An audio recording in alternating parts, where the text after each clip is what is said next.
Bike Rack TV. Working for that clean ride. And this is Cyclo-cross.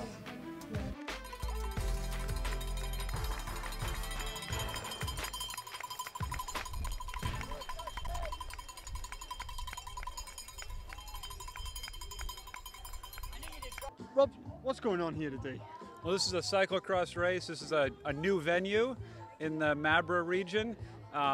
And what's kind of like a steeplechase on bikes is what we've got going on. There's barriers you can see in the background, a lot of tight twists and turns. What you do with cyclocross is you take a nice farm like this, or a park, or an urban area, and use this tape and stakes to set up kind of a crazy, twisty, turny, go up the steepest hill, go down the deepest ravine, all of that.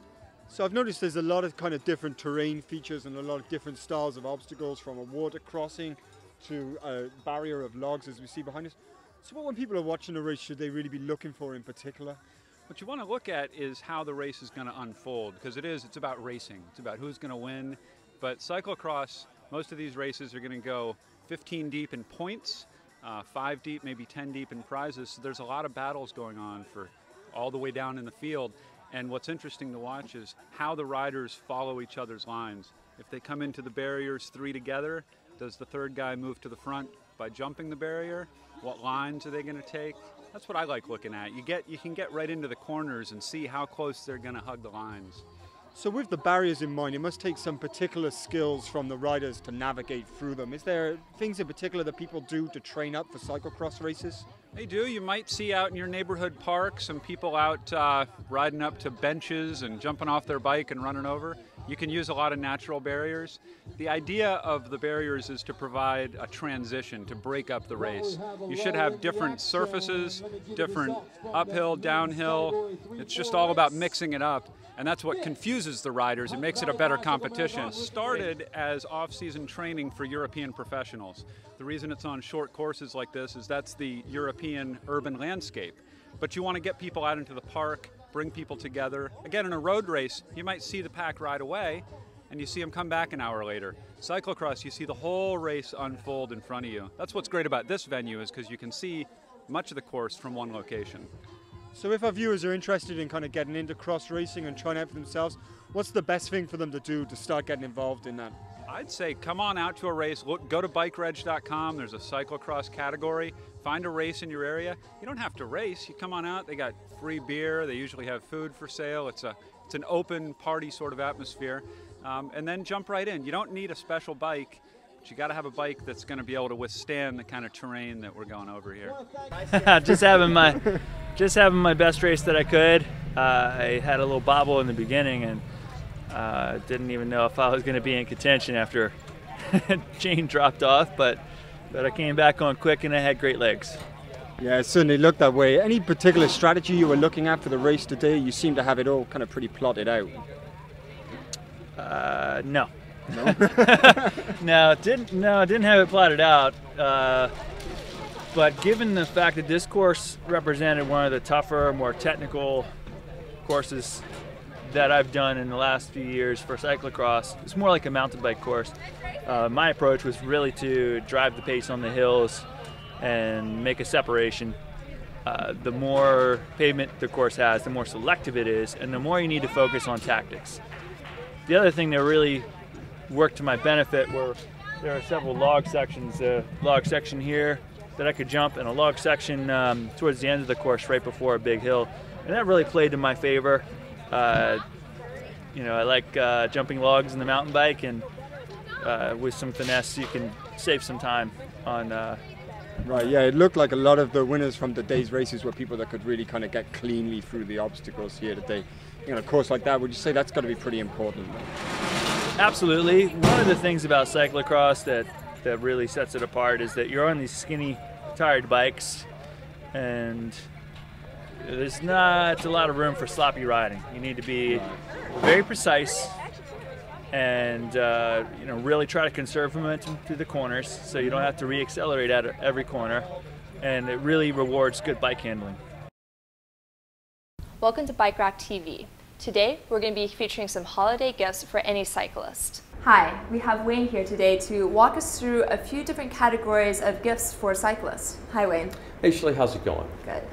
Okay, let's get started. All right, first it looks like we have our beverage accessories. That's exactly right. We have the Park Tool pint glass for that beer drinking cyclist. Post cyclocross race. Of course. We also have coffee by the bike rack. We have French Connection and Breakfast Buzz, which will really give you a buzz in the morning. Then we have the Surly Hip Flask, and I'm sure we don't advocate drinking and riding, and I'm sure nobody will put anything but Gatorade in there. It also has available a cage holder for it that fits on your bike also. Next we have the Seat Post Clamp Beer Bottle Opener, also works on root beer. Then we have just your basic bottle openers for your kitchen or next to your grill when you're out there cooking in the summertime. Keep with your toolkits. Absolutely. Yeah, we all like to drink a beer or two when we're working on our bikes. All right. Up next, we kind of have your more mechanic-oriented products, things that would be good to ride, technical items. Yeah, there are a cornucopia of different multi-tools. Every cyclist needs a multi-tool to carry in their seat bag. We have tire levers, patch kit, and various and sundry other things. There are a whole bunch of different types of multi-tools with different tools, and you kind of match your cyclist needs with that kind of multi-tool. This one is just a Genuine Innovations flat kit. I like CO cartridges, they work better for me. A lot easier for a lot of cyclists. Again, depending on what kind of riding your cyclist does, what kind you want to get. Okay. Then we have your basic multi-tool. Like I said, there are tons of different types. Depending on the skill level of cyclist that you're buying a present for, what kind you want to get, and your local independent bike dealer will be happy to help you out and figure that one out for you. This is good for most, any minor adjustments that you'd make on your bike. These tools would be able to encompass. Exactly. Then we have inflation measuring devices. This is your basic hybrid mountain bike Schrader valve inflation gauge. The other one's a little bit more technical for those people who need to be a little bit more precision in their tire pressures. It also works with Presta valves. Yes. This one would be either Presta or Schrader, so depending what kind of bike you have or what type of tube you have, which one you'd want to get. And this is just a cool water bottle cage. This is a Winwood carbon fiber, cool blue color. They come in a myriad of colors. I really like this product. The lighter it is, the cooler the color, the faster you go. Of course. Next up, we have some lights here. Yeah, these are the Nog Frog lights. Pretty cool batteries you can get at any hardware or drugstore exactly. And this is the new Blackburn Flea, which is rechargeable by either AA or C's or D's. The battery will determine, the size of the battery determines how many charges you get out of it. Just a cool product, and Blackburn very does... compact, very small. Very compact, very small, very bright, which is what we're concerned with here in the city. Blackburn products all have lifetime warranties. Great. Now for stuffing your stocking, you might want to put some stockings in your stock. These are, every cyclist likes cool socks. These are wool, which is great for this time of year. Keeps you drier and keep your feet warm if they get wet, which is kind of nice. Definitely. Next we have gloves, different kinds of gloves for different types of weather. You know, these are a nice midweight glove for 40s, 50s. Gets down below that, I like a thicker glove. Keep your fingers warm. No cyclist likes cold fingers. Every cyclist needs good winter gloves. Definitely.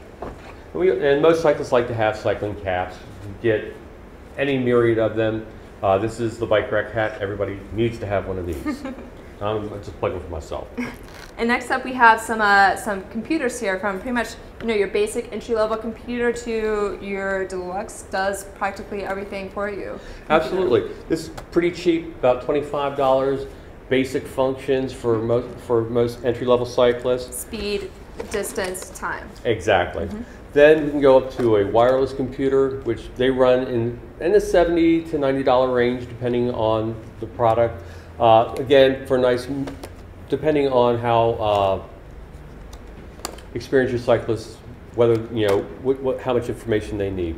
And then we get to the Cadillac, which has a bunch of stuff, and it's wireless. Also has a heart rate monitor.